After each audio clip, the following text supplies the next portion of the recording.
Now that we completed the 4 days of learning Jam inside a Guilty Gear Strive, we can shift our focus onto art once more. This time, I would like to introduce a challenge called the Cutify challenge, in where we draw 2 random objects as either a cute plushified version of itself or as a character interacting in a pose-like pattern with that character itself. You will see me try this challenge myself and we'll see how I do. And as you can see on screen here, we have the character sketch of what we worked on for Cutify.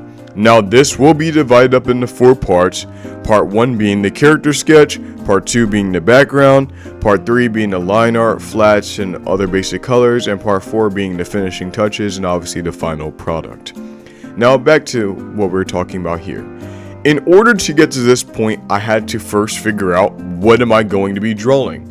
So for a randomization purposes, I decided to get Microsoft Copilot or just any random AI generator. In this point, I already had the app downloaded because I'm using Microsoft. And so by clicking on the AI and by using it, I decide to ask it a simple question.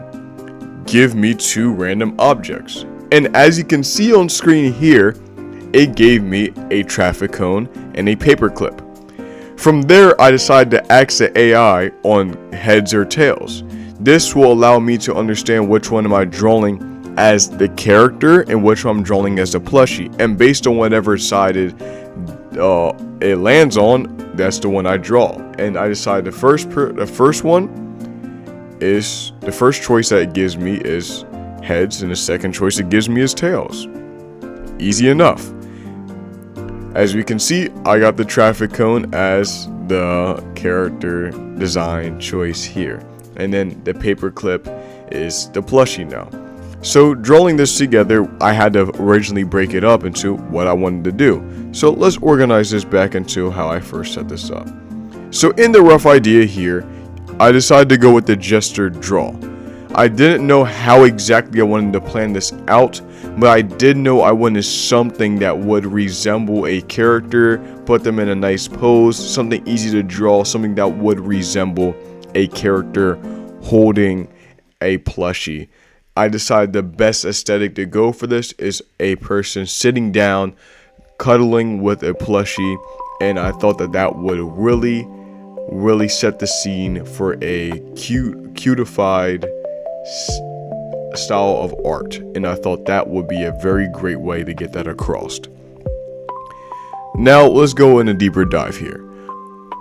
As we can see, I just wanted to get shapes across by drawing a little circle for the torso. We could adjust it from there. We draw circles for the shoulders, we adjust it from there. We draw the neck, we draw the face. We chicken scratch a lot because the point is to make it exist, not to make it perfect. The best advice I can give you is use the sketch to your utmost advantage. A lot of artists, especially how I did before, is I would rush past the sketch.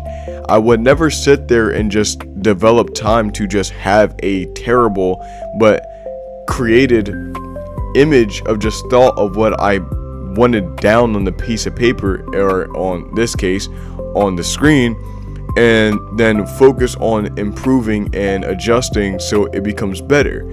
If you need to take several layers and adjust it as you go up to make a better image, do that. You could always clean, you could always add, but take time and really sit there in the sketch. That's going to be the longest part of your artwork. And being able to sit there and devise up a really clean and nice and well thought out sketch makes your line art, your flat colors, your entire artwork landscape a lot easier for you to do. And that's how I went about doing this process. So that's basically how I went about this first part for the rough idea. Now moving on to my cleanup layer. In my cleanup layer, I decide to obviously clean things up, make things exist. And this is the part that you do a lot of work in. This is the part where I decide to actually round out the face, to clean things up, to add detail to the neck, to the collarbone, to the side. Wow. ignore that, to decide which clothes I wanted on my character. And that's what I thought is sleeping clothes, because we're cuddling at nighttime or whatever aesthetic we had, would probably be most fitting for this aesthetic here. Then going from there, I decided to clean up the hair and make it more wavy, make it a little bit messy, because it seems either she's really tired and needs to go to bed, or she's up early in the morning, or just, lazing around, hasn't gotten themselves together. And I thought that was a really great way to draw her, to emphasize the character expression and how we view the character.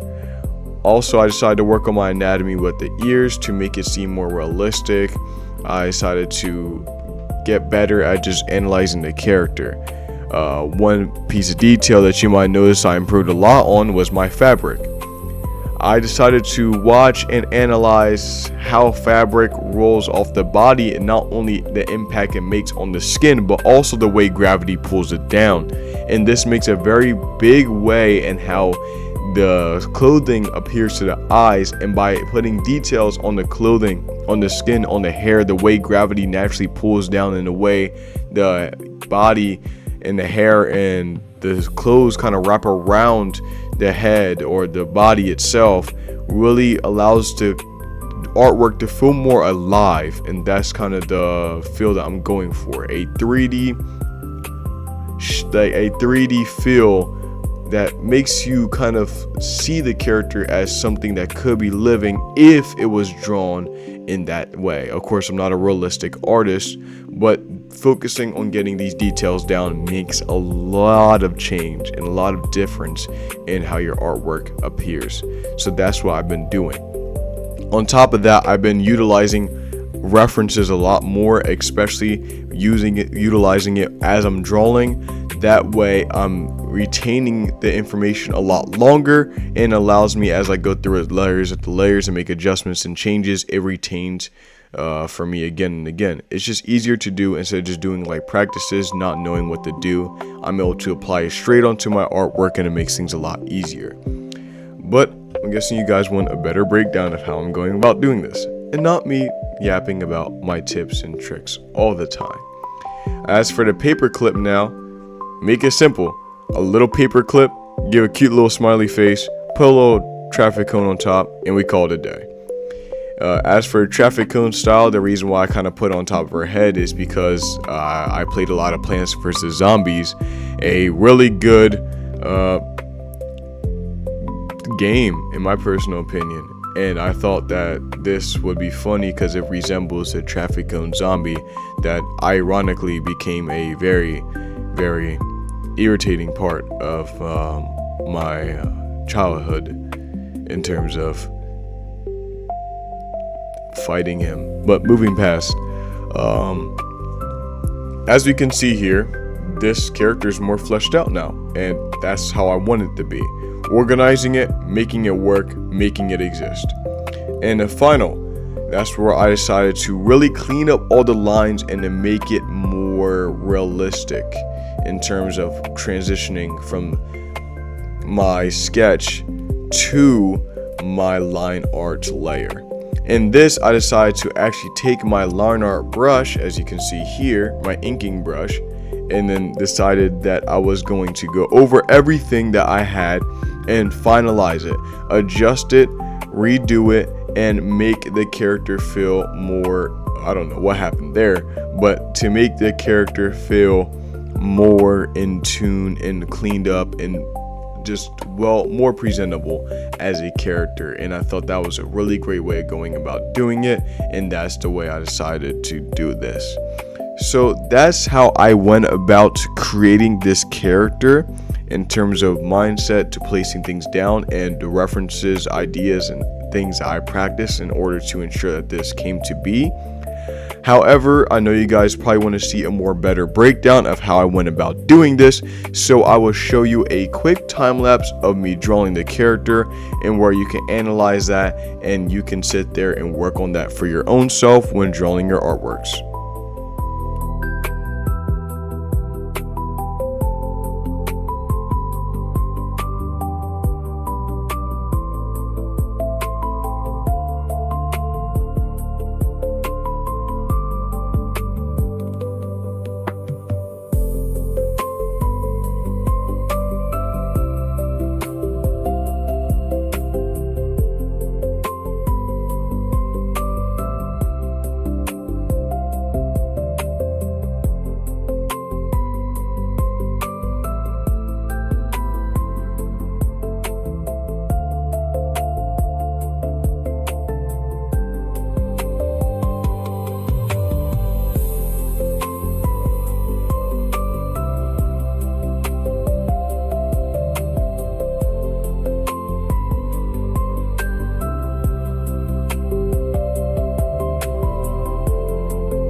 And that's it.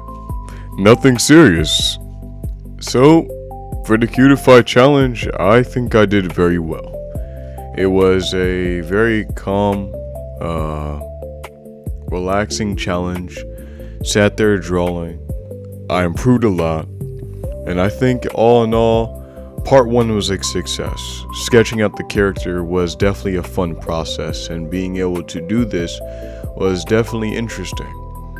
What I will do is I will have a poll in my comments at some point, or in just my posts on YouTube, and we will vote in what we can do for the background next. I'll let you guys decide that for me.